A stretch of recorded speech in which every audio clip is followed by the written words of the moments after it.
Welcome to Hiraeth, the home of modern Welsh politics. There were always going to be two certainties about the UK general election in 2024 from the outset. One, a healthy Labour Party victory, and two, that analysis of the Northern Ireland campaign results would be almost, if not totally, absent from the coverage in the media in England, Scotland or Wales. But not here at the Hiraeth Pod. As we do our tour around the UK Union, looking at the results in each nation, we're joined today by some great friends of the pod and experts on the politics of Northern Ireland. So it's my pleasure to welcome Professor of Politics Mary C. Murphy. Hi, Richard. And Dr. Jonathan Evershed, who is currently a Policy and Research Advisor to the Plaid Cymru Senedd Group. Hello, Jonathan. Hi, Richard. And I should note that both are returning guests of the pod and their book, Troubled Constitutional Future, Northern Ireland After Brexit, a link to which can be found in the show notes. And I'll also link to the podcast that we did when it launched, because it is genuinely fascinating. Thanks for joining both. We should probably start with a look at the players on the field in Northern Ireland, some of whom may be unfamiliar to our audience. So from the outset, could you sort of please go through some of the major parties and people who stood in this election and a quick summary of their platform so that everybody knows what we're talking about? Richard, it's very nice to be on the Hiraeth podcast again, and I do applaud you for taking the time and giving the space to a discussion of Northern Ireland, because it was a very interesting election. It was lackluster in many ways, but it was a very interesting election. At an interesting time for the UK as a whole and for Ireland as well.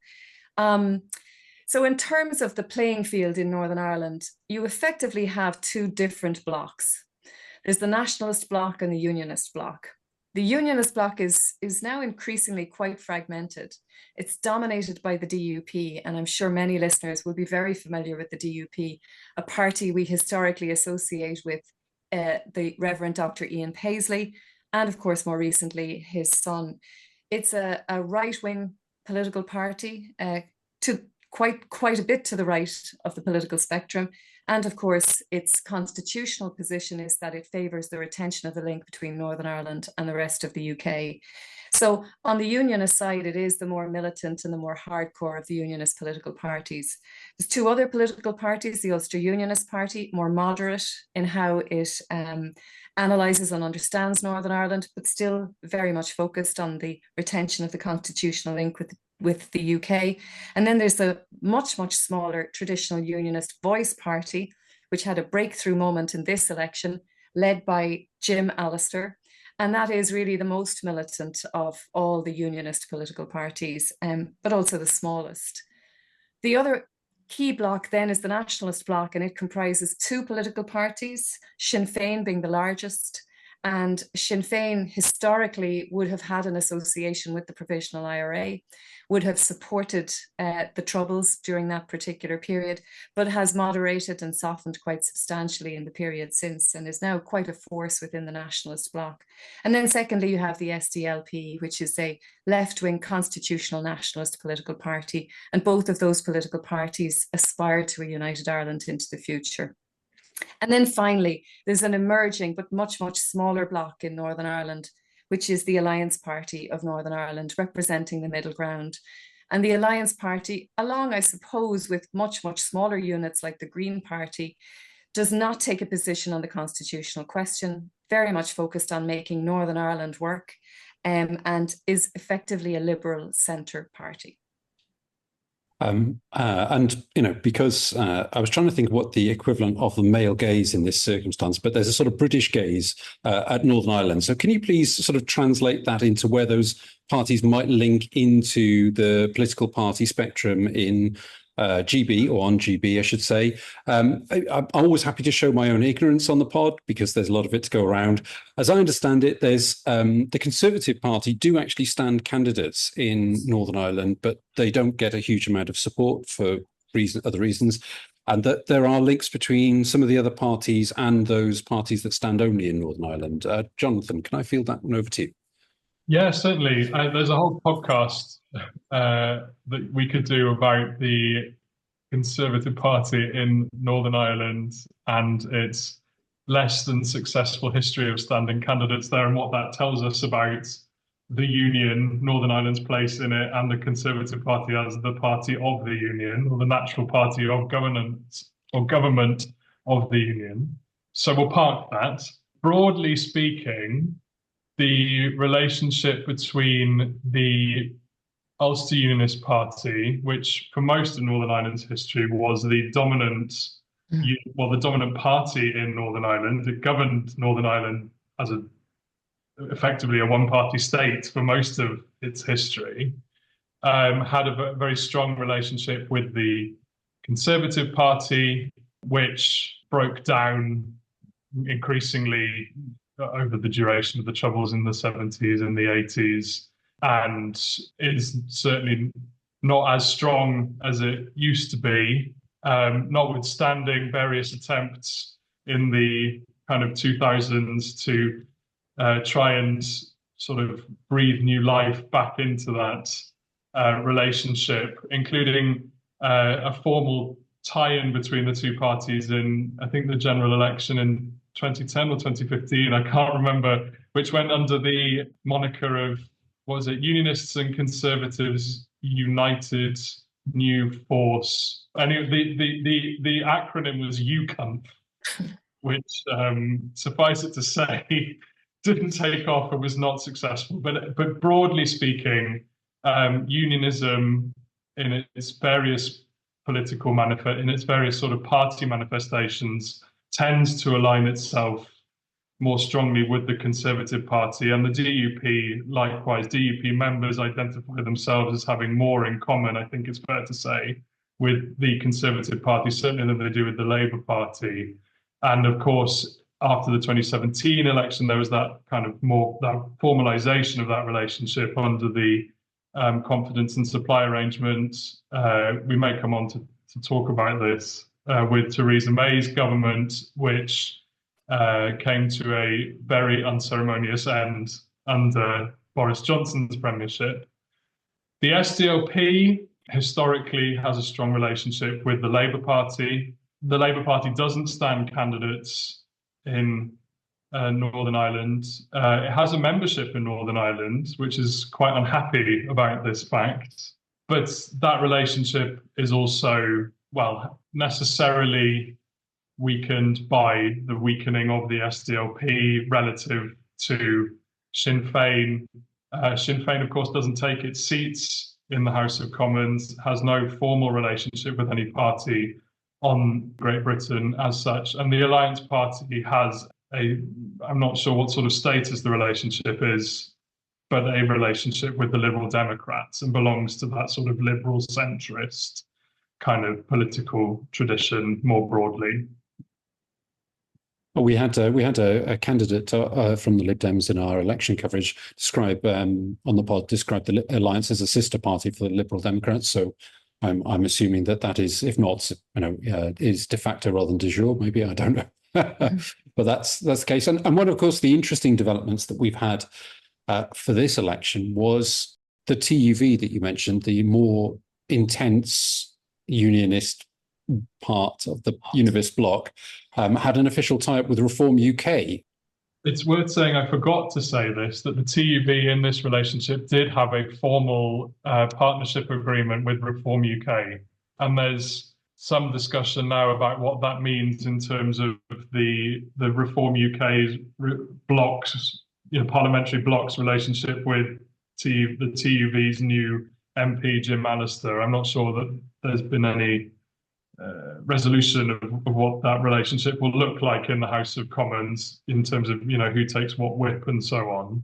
Because that relationship's a very funny and awkward one, in that Nigel Farage officially endorsed Ian Paisley Jr., calling him an old beer buddy, I believe, over Jim Allister in the seat that Jim Allister won. And that was despite there being a formal tie-up in between Reform UK and the TUV. So far be it for me to suggest that that factionalism on the hard right of politics tends to the messy and the personality-driven, shall we say. But there's a lot of ambiguity there about the relationship between these parties of the right on both sides of the Irish Sea, I think it's fair to say. Do you have something to add to that, Mary? I can't tell if you're just keeping your mouth closed or literally biting your lip. Listening intently to Jonathan's analysis, which I completely agree with. I mean, I think that was one of the more, should I say, humorous moments of the Northern Ireland election when Nigel Farage opted to support Ian Paisley Jr., who was subsequently de-seated by Jim Allister, who is himself a maverick figure. And I think Jim Allister will be a really interesting MP to watch in the House of Commons, because he certainly had a reputation for being exceptionally active within the Northern Ireland Assembly chamber, and I suspect he will bring that to Westminster as well. And he won't be afraid of taking on the opposition or any of his Northern Ireland colleagues. So I think Westminster is in for quite an interesting ride when Jim Allister really does take up the mantle as a new MP. Thank you for that. Really useful to know, and really helpful for people who are sort of new, because obviously, as you well know, we don't hear anything significant about Northern Ireland here in Wales. So always useful to have that kind of background. You mentioned, both of you, then what we might loosely describe as the big T troubles that Northern Ireland has endured over the decades recently. But that's been added to by plenty of what you might call small T troubles since the Brexit period. What was the kind of cumulative effect of that sort of running into this general election? Because obviously it's not the same as here on the mainland, where there was this kind of inexorable kind of sense of shift coming in quite the same way. Yeah, I think that the Brexit element or the Brexit backdrop or the Brexit shadow, however you want to characterise it, was very much alive and well in Northern Ireland during this election. And you're absolutely right. Northern Ireland's experience of Brexit is very, very different to any other part of the UK. I mean, there are some parallels and some shared experiences, but Northern Ireland's experience is really quite distinctive. And that's simply because of the land border which exists between North and South, and the management and policing of that land border in the context of the UK no longer being within the single market or the customs union. And back in 2016, when the referendum was called and subsequently the Leave side won, the issue of Northern Ireland became the prime issue for the British government in trying to navigate the post-Brexit landscape and in trying to deal with the EU and the negotiation process. And Northern Ireland really was economically and politically destabilized by that vote and by what followed during the negotiations and by the various different efforts at resolving concerns, very, very real concerns about the status of the border on the island of Ireland.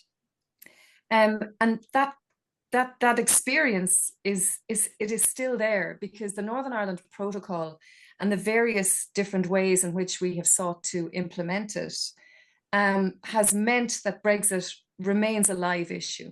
Because although the protocol, which aims to manage and keep that border open on the island of Ireland, although that is being implemented, its consequence has meant that there is a form of a sea border between Northern Ireland and the rest of the UK, which is hugely contested by the Unionist bloc, right across the Unionist bloc to differing degrees. But it has been probably the single most contested issue in Northern Ireland politics since 2016. And the fallout has been extensive. It's been economic, it's been political. You might query the extent to which the DUP has been a very real casualty at this point of its decision to support the Leave campaign back in 2016. And it's also reopened questions about the constitutional future of the island of Ireland. And the prospect for a united Ireland is perhaps more real. I'm not suggesting it's in any way evident or happening soon, but that issue is now part of the political narrative on the island of Ireland, and all of that can be traced back to the Brexit vote. So the shadow of Brexit most definitely hung over this election in a way which was much more robust and much more apparent than for the rest of the UK. I mean, it was there for the rest of the UK as well, but nobody was talking about it. in Northern Ireland, we were still talking about Brexit and its fallout almost 8 years after that vote. Yes, I think it's fair to say there was more of an omerta about Brexit on GB than the, certainly in Wales and on GB, the kind of key campaigns were, I suppose this is Welsh context, change from Labour and hold Labour's feet to the fire from Plaid Cymru, the core, the daily core vote policy tombola from the Conservatives, and what could largely be called the break the system vote from Reform. But what were the kind of campaign themes for the parties in Northern Ireland? Were they Brexit related? Were they unionist, nationalist related? Or were they what is often called sort of bread and butter issues in the campaign? Well, as Mary's already outlined very comprehensively, I think, Brexit and its fallout and its consequences as they're expressed in what was called the Northern Ireland Protocol, which now we're supposed to call the Windsor Framework, I think, was a critical issue. We've already talked about the, dethroning of Ian Paisley Jr. We may come on to talk about it again, but the debate about the DUP's role in delivering what is seen by many within unionism as if you like, a form of partition or partitioning of the United Kingdom across the Irish Sea was very much at stake, I think. It's worth remembering that this election comes on the back of the very recent re-establishment of the devolved institutions in Ireland, which have only just gotten up and running again, with an enormous to-do list. If we in Wales think that we have problems with waiting lists for treatment on the NHS, they are frankly as nothing compared to waiting lists in Northern Ireland. The Northern Ireland NHS is in a state of emergency that goes beyond the state of crisis that the NHS in Wales and indeed more widely is experiencing. And this is all, of course, at stake, isn't it? In any devolved election, for the average voter, this distinction between what's devolved and what's not is academic, frankly. So these issues are all at stake. But when you look, for example, at Sinn Féin's manifesto for this election, it's also then remarkable how little those issues are actually dealt with. The Sinn Féin manifesto for this election was very, very, very thin. Like all Sinn Féin manifestos, it talked predominantly about the big question, the constitutional question, that is always, in any electoral event in Northern Ireland, a kind of framing cleavage, if you like, that around which political debate, political conflict hinges. And we see that with this election as much as with any, election over Northern Ireland's 100-year history, really. Yeah, I agree with Jonathan. One of the big talking points in the election really was around funding, and in particular British Exchequer funding to help Northern Ireland to deal with some of these really, really pronounced and very, very challenging issues around the delivery of public services in Northern Ireland. And that's been ongoing for a while, but there was quite a crescendo around that discussion during this election campaign. And on the sort of the sidelines of that, there was one particular funding issue which sort of exposes this sort of continuing sectarian divide in Northern Ireland, and that was around Casement Park, which is a Gaelic athletic association facility in West Belfast, which I suppose the nationalist community would have much more of an affinity with than the unionist community would. And the funding of that particular very expensive project has been contested for a very long time, but it feeds into the contestation between unionism and nationalism about the sharing of resources and about what public money should be spent on in Northern Ireland. So funding was a big talking point during this election. But like Jonathan said, the constitutional question very much remains in the ether, and issues around Brexit sort of are interspersed with all of that. I mean, that's really helpful background. I think, it's very difficult for us over here to get a feel for that kind of situation in Northern Ireland because we just don't hear or see too much about it over here. So can you tell us a little bit about how the election actually unfolded over in Northern Ireland? What were the kind of key moments of the election? Who were the winners and who were the losers in terms of the seats? And I suppose we should probably talk about, how the seats fell, the proportion in Northern Ireland. My sense of it was, Mary, I don't know how you feel about this, but I think the campaign itself was extremely muted in Northern Ireland. No, I agree with that. It was really very lackluster in my view. I wonder, is that because it was unexpected? It was a relatively quick campaign as well. It also came on the back of pretty extensive campaigning in the Republic of Ireland for parties like Sinn Féin in particular around the local council elections and the European elections, which had taken place in June. So there might have been a certain weariness. There might have been an absence of resources and feet on the ground in terms of a second election in such a short period of time. But yeah, there's really no standout moments that I think we could point to during this election campaign at all, to be honest. It really just sort of trundled along. The more exciting part of the campaign proved to be how people voted and the outcome of the campaign itself in terms of the results, particularly for the Unionist bloc. Yeah, the boring campaign, but quite an exciting night at the various count centres across Northern Ireland. Mm-hmm. Well, you've teased it, so do tell. What do we see returned in terms of the numbers of representatives of each party, and also, I suppose, pointedly, where? Yeah, well, there's 18 constituencies in Northern Ireland, and the big losers in this election was the DUP. The DUP went from 8 seats back in 2019 to 5 seats this time. So they lost 3 seats, including, I suppose, most significantly, Ian Paisley Jr.'s seat.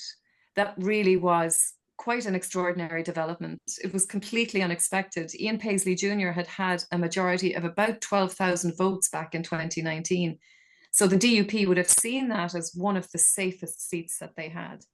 But as it transpired, Ian Paisley Jr. was beaten, and he was beaten by Jim Allister from the traditional Unionist Voice Party, a much more militant, maverick figure. And that's saying something, because Ian Paisley Jr. is himself quite a maverick figure in his own right. So that was really the most surprising and unexpected outcome for the DUP in particular. But the loss of 2 other seats, I mean, one of the seats was Jeffrey Donaldson's seat, former leader, who you'll appreciate was embroiled in a particularly awful scandal, which undoubtedly affected the appetite for voters in his constituency to support the alternative candidate who was put up at that time. And then the 3rd seat they lost was to an independent unionist, Alex Easton, excuse me. And again, that was another one that we weren't entirely sure how to read, but losing 3 of 8 seats that's quite a significant loss for the party. The only sort of promising, or I suppose the only good outcome of the election for the DUP was that their leader, Gavin Robinson, did not lose his seat. There was a very strong expectation that he was facing a very, very difficult campaign, and he did actually manage to maintain his seat, not by a whole lot of votes, but nevertheless he maintained it. So in terms of the losers, I think we can decidedly say that the DUP had a very, very bad election on this occasion. And what's striking, I think, about that bad election for the DUP is that they lost seats to a hardline unionist, a more hardline form of unionism, a more moderate form of unionism, and a party that takes no particular, and a liberal centrist party that takes no particular position on the constitutional question. And it makes the question of what to do and how to win those seats back, if you know, or to look at winning those seats back or winning in those seats really difficult, because effectively a strategy to win one of them back will make the problem worse in the other two. So choosing which direction the DUP now goes down in terms of responding to those three different losses is going to be a really tough question for the party, I think. Mm. I think it's safe to say that Sinn Féin had a good night, and it was particularly on the back of what was an unexpectedly poor set of results for them in recent European and local elections in the Republic of Ireland, literally a few weeks before. Having been riding high in the polls in the Republic of Ireland, Sinn Féin did unexpectedly very poorly in those elections, or very poorly by the standards that it had set itself, and in terms of what the polls were suggesting. So they had a good night, which will be really important, I think, in shoring up the party and its platform and dare I say its leadership. And I think that the UUP and the SDLP probably will both be pleased with the results. I think they had a solid showing in a context where those parties have been squeezed out and squeezed out and squeezed out by what are often called the more hardline rivals in their particular ethno-national blocs. So to come back with 2 seats in the case of the SDLP, and for the UUP to come back with 1 seat, having lost all its seats, and for the DUP not to be the sole representative of unionism at Westminster, I think they'll be very pleased with that. And what's the sort of spatial distribution of the party representation in Northern Ireland? Because people in Wales, for example, will be very familiar that you tend to have a map that is very concentrated in the southeast and northeast with Labour votes and Labour seats. If you look at the map, the larger constituencies in the middle on one side tend to lean towards Plaid Cymru, and on the other side towards the Liberal Democrats and formerly the Conservatives. What is that a similar pattern in Northern Ireland? Yeah, it is. It's quite a sort of a defined spatial distinction between the two blocks, actually. So in and around the Belfast area and the northeast, you would see a predominance of the Unionist vote. Constituencies which border the Republic of Ireland typically tend to return nationalist MPs. So it's not a hard and fast line that we can draw, but I think loosely we can describe it in those terms. Belfast and the northeast being predominantly unionist and in some cases independent unionist, different forms of unionism, and the rest of Northern Ireland being much more nationalist in its orientation. Broadly, it's an east of the Ban and west of the Ban, the River Ban, that is, distinction, isn't it? Yeah. And every border county returned a Sinn Féin MP and has, as Mary said, skewed nationalist. Those are also all the counties, or every one of those counties, every one of those constituencies returned a majority for Remain in the exactly, yeah, the referendum. So I'm going to ask a stupid question. I'm quite partial to one or two.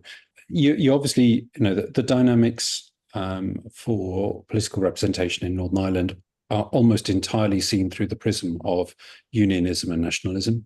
One of the observations that I make are that if you were a left-leaning unionist or a right-leaning nationalist, where would your votes have gone in this election? Because the way that I understand it is that the current incarnation of Sinn Féin, the SDLP, broadly of the left and of the nationalist bloc, and the UUP, DUP, and TUV are of the right and the unionist bloc. Or are there outliers or other homes for people who don't fit? It's a great question, and I'm going to answer it this way, because one of the responses within unionism to the fragmentation that we've been talking about of unionist representation has been to say, well, unionism needs to come together, it needs to unite. Unionist unity is the response to that fragmentation, which it's argued is ultimately to the advantage of nationalists. And the problem with that is precisely the problem you've outlined, is that the kind of unionism which people are being invited to unite around, i.e. that which the DUP represents, is broadly unattractive and frankly repulsive to a great section of the population, that the DUP is that 20% of the population who vote for neither nor. The Alliance Party, I think, absorbs quite a lot of this vote. Mm-hmm. Tactical voting in Northern Ireland means something, very specific, and that we have instances where it looked like Alliance represented the most plausible challenge to the DUP. You had Sinn Féin stepping out of the way and withdrawing its candidate, for example. So there are some interesting things that happen around tactical voting generally. Frankly, if I was a left-wing unionist, right, I don't know what I would do. I probably would stay at home, because I'm not sure there's a party that represents that position particularly effectively, and there's certainly not a party that I can go and vote for that's likely to win anything that represents that position. There's been a bit of discussion around the constituency of East Londonderry, which is, again, historically was an extremely safe unionist seat held by the DUP's Gregory Campbell. Sinn Féin have gotten quite cross with other nationalist parties, the SDLP, and in particular, but also a party called Aontú, and I'll talk a bit more about Aontú in a minute. But they've got, because the argument is, if those nationalist parties had stood out of the way, then Sinn Féin would have taken the seat from the DUP. They came within a couple of hundred votes of doing it. But Aontú was established as a splinter, as a breakaway from Sinn Féin, because of Sinn Féin's position on the question of abortion. And Aontú is an explicitly anti-choice party and was established on that basis. There, if you like, right-wing nationalist voters were offered that alternative. So ultimately, in electoral events, particularly first past the post electoral events in Northern Ireland, of which this is actually the only one, people generally make a choice that is oriented around their position on the constitutional question. I think that's safe to say.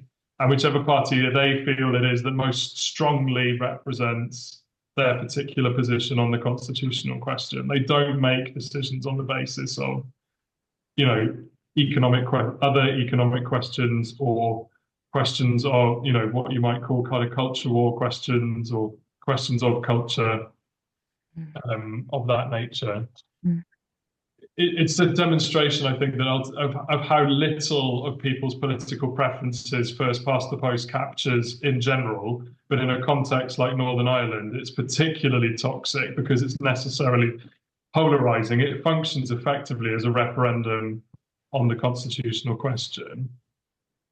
I completely agree with Jonathan, and I think that's one of the ways in which people misunderstand Northern Ireland, or any divided society, in fact, because people's motivations are built around contested issues. And in Northern Ireland, the contested issue is the constitutional future of the island. So it's a completely different cleavage, which is used by individuals. I mean, for the rest of the UK, people make decisions based on the left-right divide and where a party stands on the political spectrum. In Northern Ireland, that's not the primary judgment when it comes to casting a vote. And you could say that about lots of other divided societies. You could say it about Belgium, for example, different parts of Belgium where it's, linguistic questions which are to the forefront. So it's a very valid observation, though, because to what extent then do political parties actually meet the sort of inherent needs and ideological positions of voters? And the truth is they simply don't. I think I'm starting to get a feeling for why the members of UK Labour in Northern Ireland who can't vote for their own party might be getting a little bit grumpy.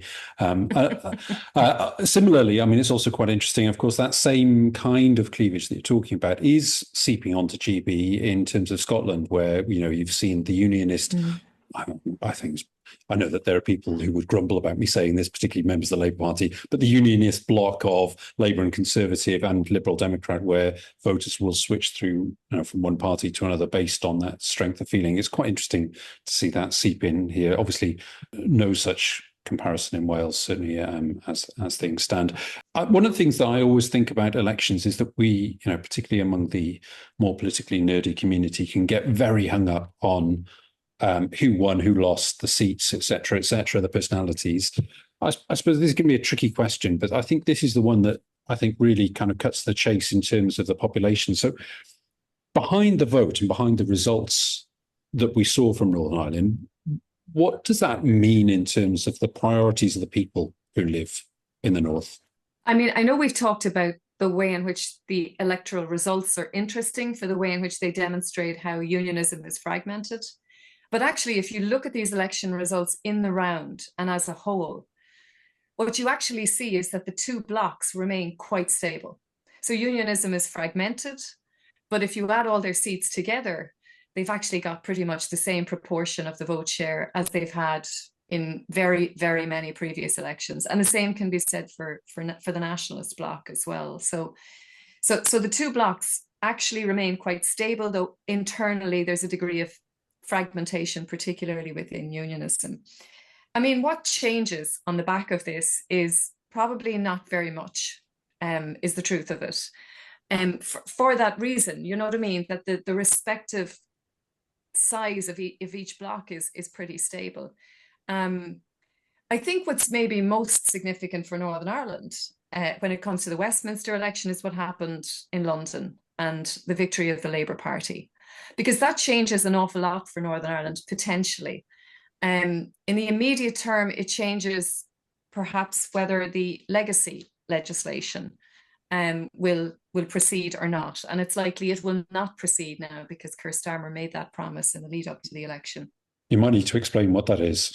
The legacy legislation, I suppose, Jonathan, you're better placed to give an explanation of what precisely it is. I am, but I get quite emotional and quite cross about this. Effectively, the Northern Ireland Legacy Act places a moratorium on the pursuit of legal remedies for unresolved murders over the course of the Troubles, whether those were murders carried out by paramilitary groups or the British Army. And the impetus for this piece of legislation came ultimately from claims that sort of vexatious legal cases were being taken against members of the British military in a way that was unjust and besmirching of the record of members of the British military, championed by someone who I was particularly pleased to see lose their seats. I'm sorry, I make no bones about it, Johnny Mercer, who has had a toxic impact on the politics in and of Northern Ireland.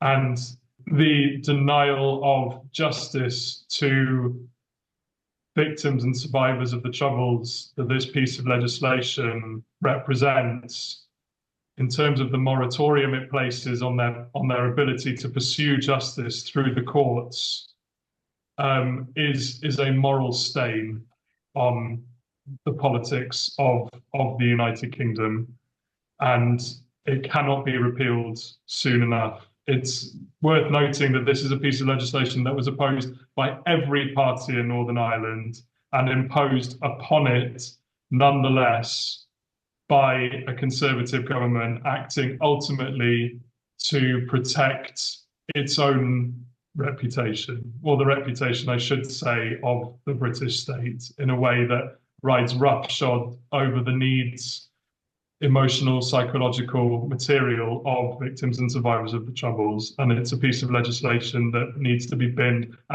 yesterday. Mm-hmm. Thank you for that. Yeah, very helpful. Mary, could you pick up your thoughts on the effect of the Labour government on Ireland? Yeah, so there's the Legacy Act, which I think will probably happen quite quickly and quite immediately. And that will have a positive impact on all of those political parties in Northern Ireland who have utterly rejected it outright in recent times. But the other impacts in terms of the change of government in the UK will be on UK-EU relations.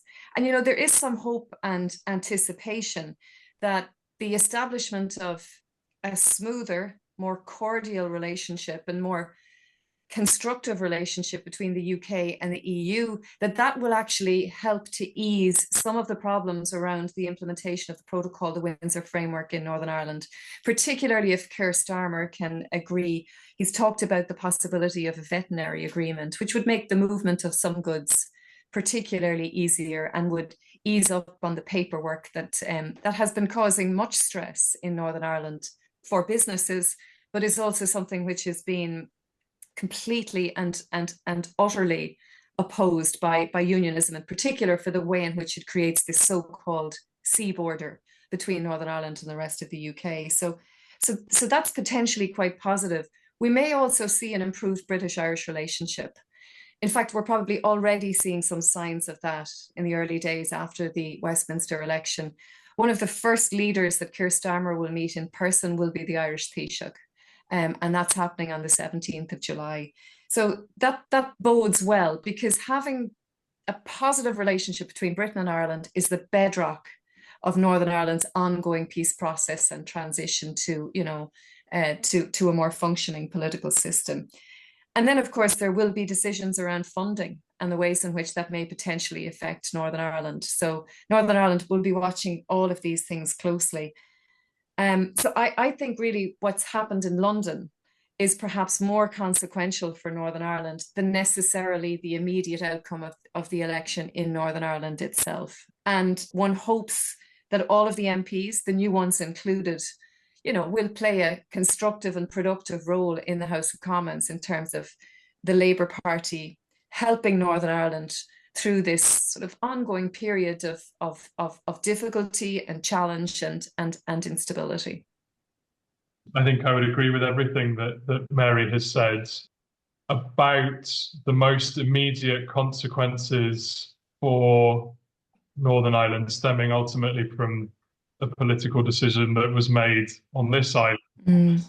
And make of that what you will in terms of the legitimacy of that.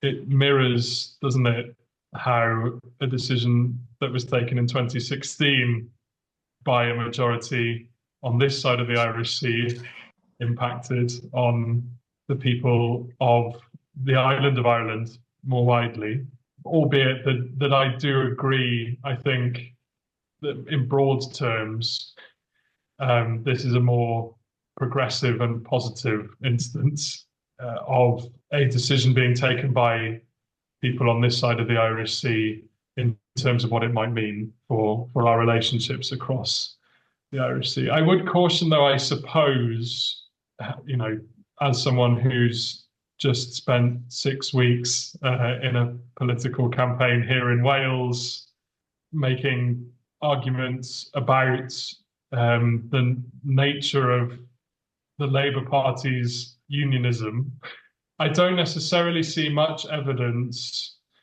that it's liable to be that much less muscular, if you like, than that was, you know, the predilection of the Conservative government that came before it. This is notwithstanding that I think that Hilary Benn as the Secretary of State for Northern Ireland is an upgrade. I think, you know, it would be wrong of me not to acknowledge that. But without wanting to preempt the direction of this conversation, I think we might be coming on to talk about that. The extent to which the Labour Party claims representation of all of the parts of this quote-unquote United Kingdom without a legitimate, necessarily democratic basis on which to do so is perhaps some cause for concern. And the concentration of power in Westminster and what that means here in Wales has been well articulated by Plaid Cymru and others over the course of the election campaign, before and since. There's been a lot of celebration on the island of Ireland of Keir Starmer as Prime Minister, and I understand why. But I would encourage, I think, perhaps just a smidgen of salt be taken in terms of let's see what this means. In certain ways, it's too early to say.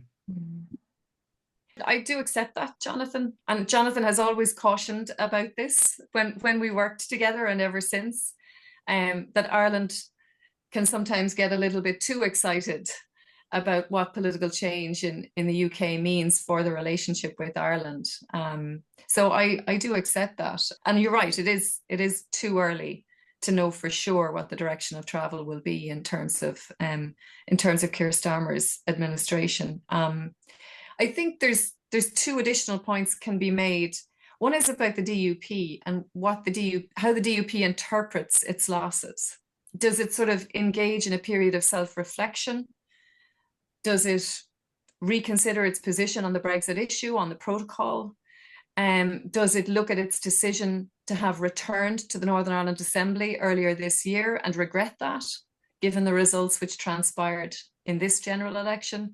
So I think there's something to be watched there in terms of how the DUP will interpret their losses and how they might respond based on whatever interpretation they reach.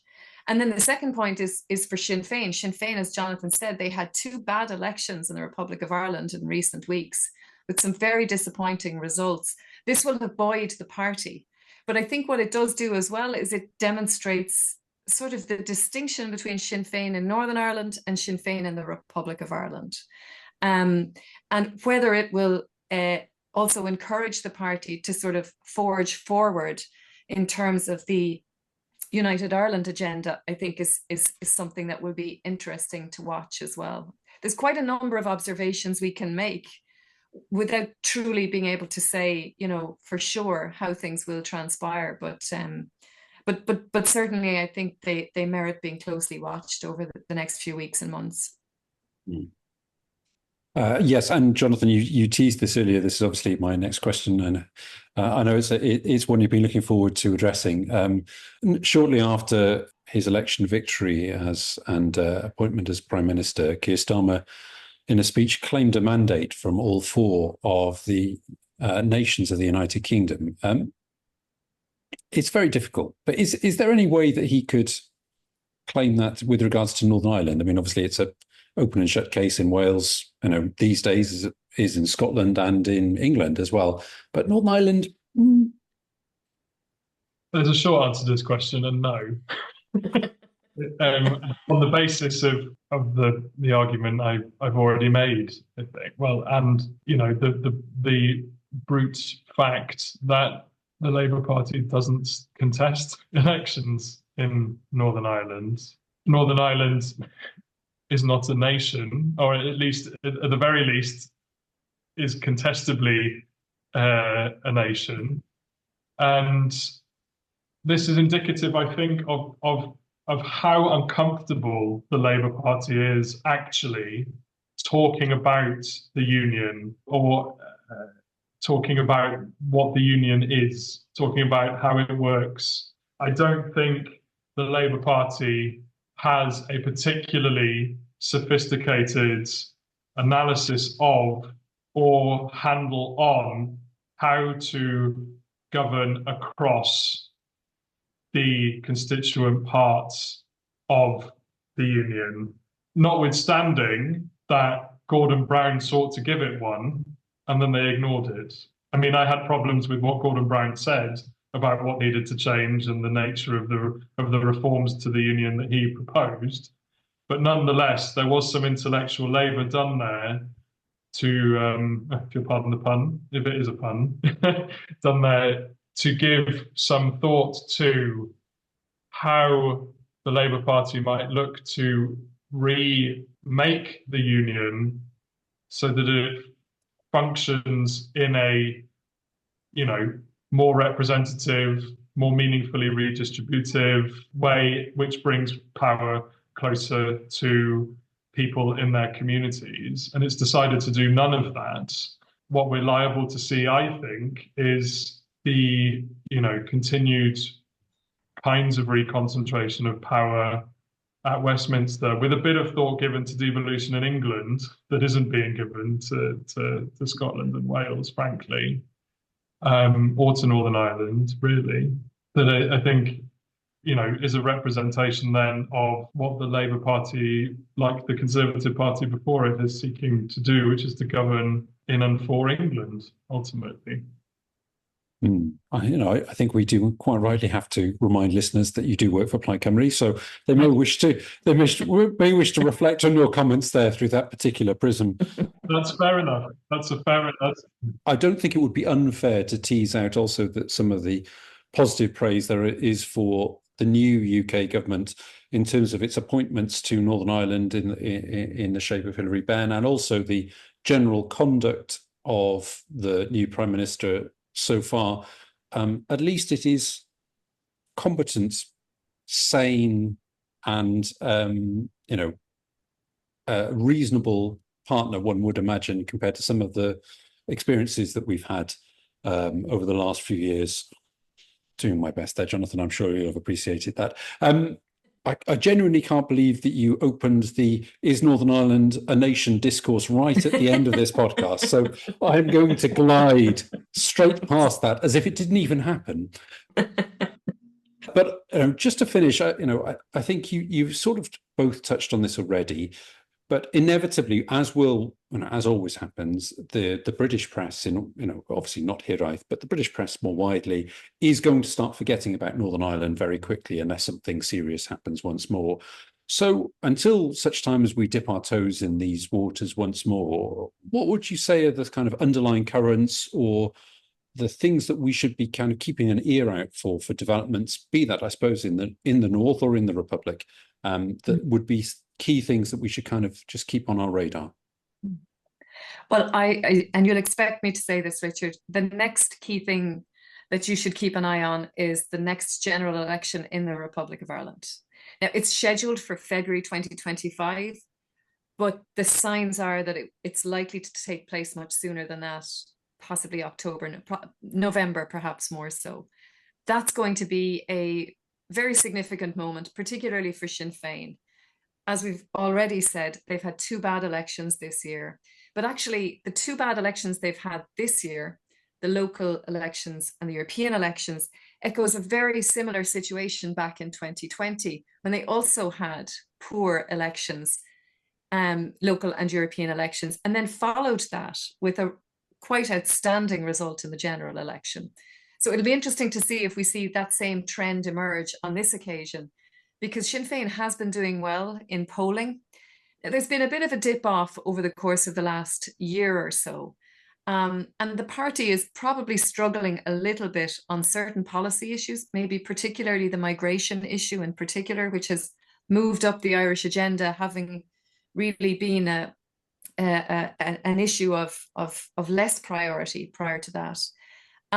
So what happens in that general election will be very consequential, I think, if Sinn Féin do emerge as the largest party in the Republic of Ireland, because that means that in all likelihood, they will lead the next coalition government in Ireland.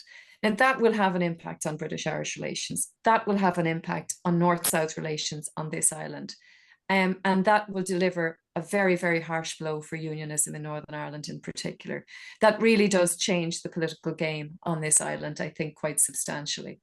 So I think that's maybe the most critical development to watch in the months ahead. And I'm sure we might meet again on this podcast to discuss it if and when that election happens. Yes, absolutely. I genuinely thought you were going to lead that story. As the biggest story coming out of Ireland right now is the desperately sad external transfer of academic talent. I thought that's what you were going to start with.